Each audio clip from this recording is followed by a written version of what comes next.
प्रेम से बोलिए परम पिता परमेश्वर की जय। प्रिय बंधुओं, आज हम बात करेंगे श्रीमद् भागवत गीता के माध्यम से भगवान श्री कृष्ण जी द्वारा उच्चारित श्लोक के माध्यम से, जिसमें भगवान श्री कृष्ण जी ने प्रकट और प्रकट की बात की। प्रकट और अप्रकट में क्या अंतर है, आइए जानते हैं। अप्रकट प्राणियों की और प्रकट प्राणियों की संसार में प्रकृति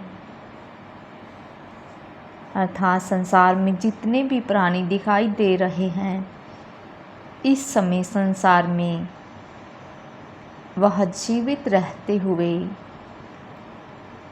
प्रकट रूप में बोल रहे हैं, सुन रहे हैं, खा पी रहे हैं, अर्थात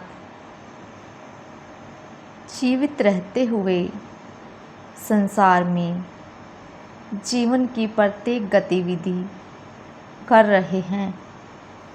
क्योंकि इस समय वह मानव शरीर रूपी मशीन में प्रकट हैं, स्थित हैं। उनका शरीर रूपी मशीन एक घर है, एक मंदिर है, एक ऐसा साधन है जिसके द्वारा वह मोक्ष रूपी मंजिल को पा सकता है। क्योंकि प्रकट रूप में वह जीव अपना दुख पीड़ा बयां कर सकता है, क्योंकि वह बोल सकता है, सुन सकता है और अपने जीवन के उद्देश्य को प्राप्त कर सकता है।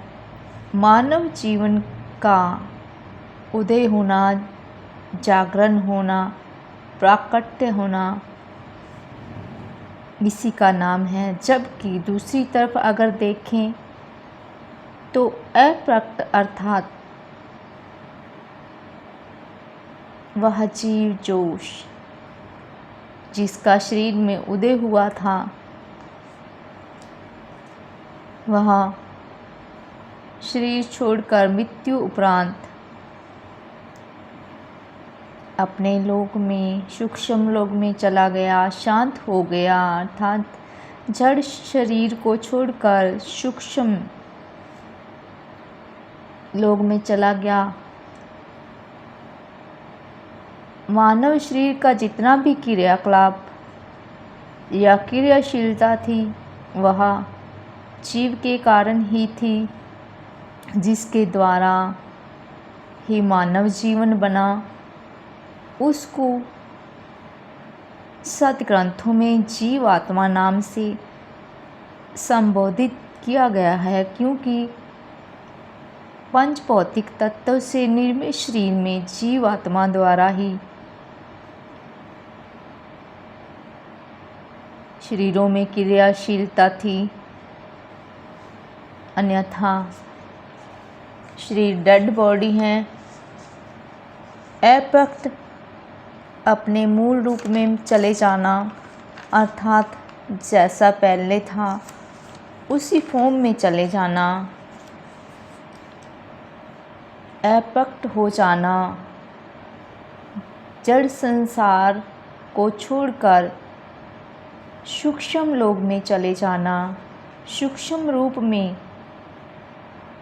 स्थित हो जाना, अप्रकट होना कहलाता है। परमात्मा की रचना, यह प्रकृति अप्रकट और प्रकट जीव को दोनों रूपों में स्वयं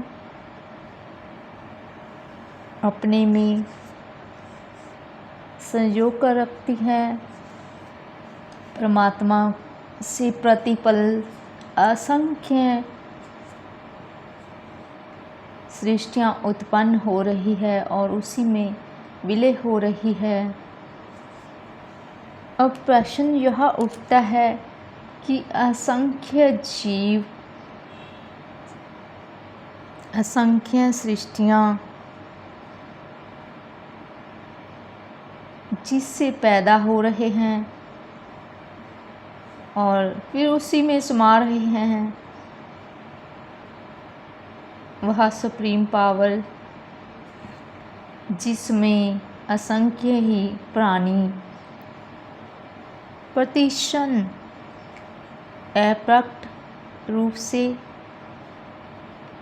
प्रकट हो रहे हैं और प्रकट से अप्रकट हो रहे हैं, उसका बोध हम कैसे करें?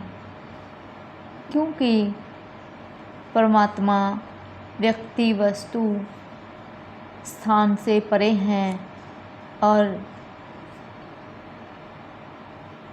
कोई उनका स्थान नहीं, अर्थात जड़ जगत के सब व्यक्ति वस्तुएं स्थान नाशवान मायावी हैं, किंतु वह सब परमात्मा से हैं, परमात्मा में हैं, परमात्मा के हैं।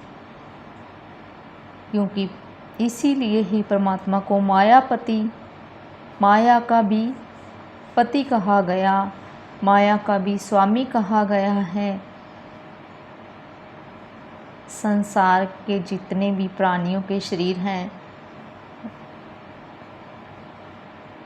वह सब नाम वाले, रूप वाले, स्थान वाले मायावी हैं, जो केवल मन के भ्रम के कारण ही हैं। सद ग्रंथों में